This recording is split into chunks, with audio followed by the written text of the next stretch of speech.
Congressman Busita's answer on whether former President Duterte should appear before the ICC. No, sir, Alvin. Why? Pag ako, hingi ako ng konting extension. Ang sabi ng Pangulo, pag lumaban, patayin. Tama naman. Now, inutos pa ng Pangulo na kahit hindi lumaban, patayin. Bigyan po kayo ng simple example. Ian de los Santos sa Caloocan. Buhay, pinatay, ang pulis, kinasuhan, na-dismiss, nakulong. Si President Duterte hindi nakailam. Jimboy ng Nabotas, pinatay ng mga pulis, kinasuhan, na-dismiss, nakulong ang mga pulis. Ibig sabihin, ako bilang pulis, katulad ng nabanggit ko po, hindi ako malapit sa Duterte. Walang ganung utos. So, anong dapat? Hindi dapat natin i-invite ang ICC. Kumbaga, yung problema natin, kaya pa eh.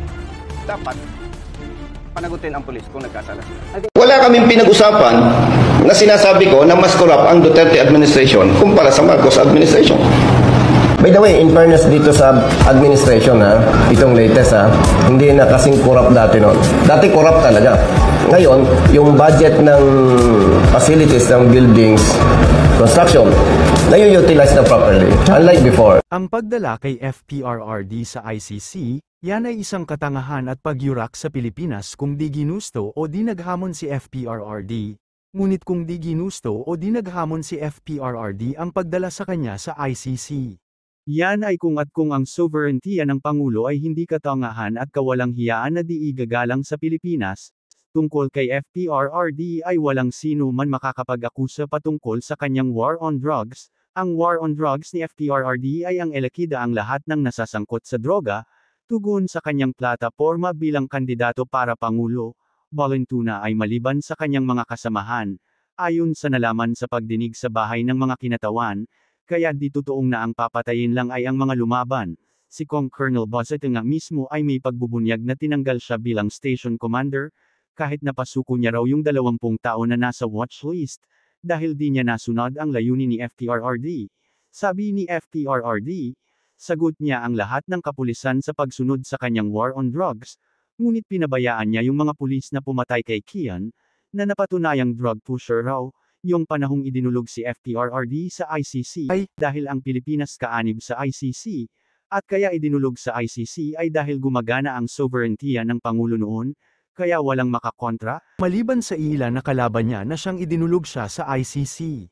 Kasi alam ng bawat institusyon na legal na umiiral ang sovereignty ni FPRRD noon, na dapat ang maaring komontre lamang sa kung may matinding mali ang nakaupong Pangulo ay magkaroon ng tamang porsyento ng mga pirma ng mga miyembro ng bawat institusyon sa gobyerno kasama na ang religious leaders, ngunit di umiral ito, kaya ang ginawa ay idinulog sa ICC, at ang ginawa ni FPRRD ay kumala sa ICC, upang mawalan raw ng jurisdiction ang ICC sa Pilipinas.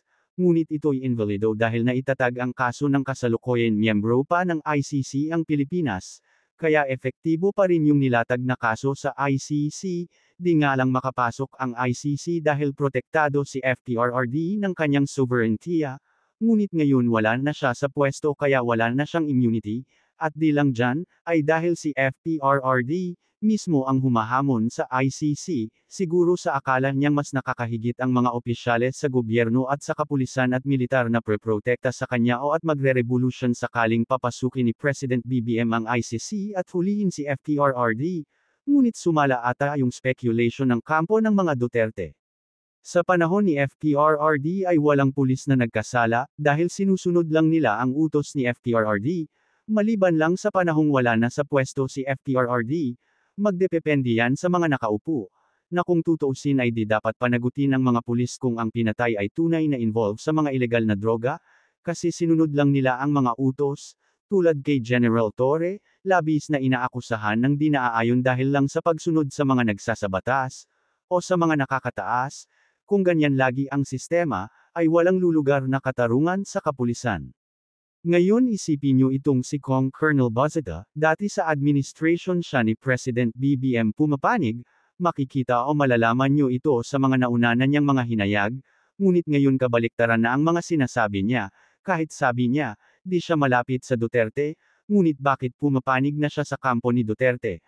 Parang ito'y dahil sa sinabi ni Kong Marcoleta na kung ano ang iniuutos o gusto ng iglesia ng mga Manalo ay siyang susundin nila, kasi ito si Kong Colonel Busita ay isang iglesia ng mga Manalo rin, kaya noong tumungo si FPRRD sa iglesia ng mga Manalo, Doon siguro siya nagsimulang kumambyo.